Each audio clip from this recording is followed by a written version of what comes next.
Hello guys, it's Claymore here, and welcome back to the channel. So, before I start talking about the new anti-cheat that Jaeger are implementing into the Cycle Frontier, and why it's important to talk about, I want to preface the video. Jaeger haven't officially announced this yet.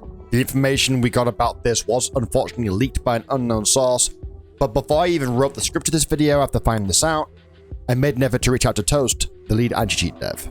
I talked to him a bit about it, and luckily he gave me the go-ahead, so thank you very much, Toast.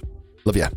In the feature trailer for Season 2 that was revealed a few weeks back, Jaeger kind of cryptically talked about big upgrades and changes to their anti-cheat. If you've been living under a rock, the game has unfortunately had a really big issue with being targeted by cheaters hired by real money transaction websites, more commonly known as RMT sites. These sites primarily deal in carrying services as well as selling equipment and currencies outside the terms of service for the games they target. And with the generally punishing nature of extraction-style games, like Cycle, like Tarkov, like Marauders, there's a really big market for it. And because of this big market for this genre of games, BattlEye alongside Jaeger's own internal anti-cheat systems are generally struggling with staying on top of the aggression of these RMT sites, and their operations not just in Cycle, but in other games too, Escape from Tarkov being another example. With that being said, we now know that Jaeger is teaming up with Bifront Technologies to implement Hyperion into the Cycle Frontier. Bifront is a group composed primarily of gamers and hackers alike that despise cheaters in video games, and if you want to know more about them as well as Hyperion itself, I'll leave a link to their site down below in the description. So, what is Hyperion?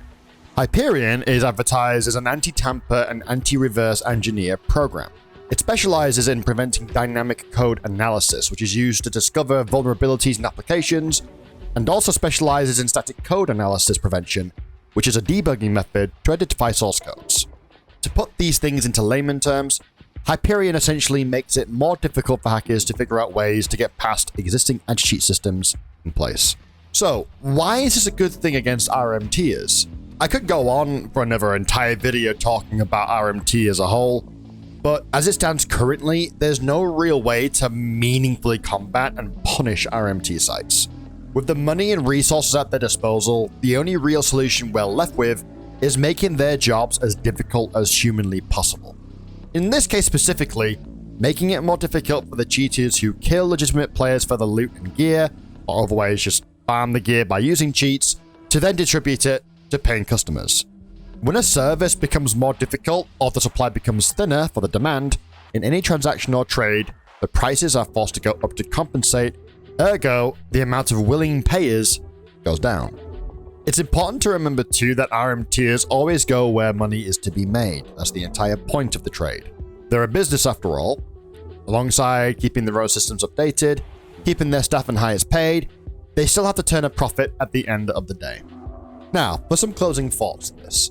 Anybody who knows how big the problem is right now with RMT knows that Hyperion, BattlEye, whatever, the current systems we have right now are not enough combined to completely eradicate the issue. This is just the forecast of online gaming as we know it these days. There are going to be cheaters, there are going to be RMTs, and no matter what games we play, there's really a lot of frustration around this because it didn't used to be this bad, let's say 10 years ago or so, but it is what we've got. And like I said, all we really have right now is just keep fighting, keep reporting, and keep making their lives difficult. This isn't a battle fought overnight. This is a war of attrition. It's a long war, and we all have to take part in it if we want to keep our games as clean as possible. Either way, I'm intrigued to see how much of an impact Hyperion makes, and I'm even more excited now for Season 2. Tell me what you guys think about Hyperion, and whether you think it'll make a big change or not down below in the comment section. That's it for now though, guys, with this little update. I'll see you in the next video. Take care, stay safe, love you all, and peace.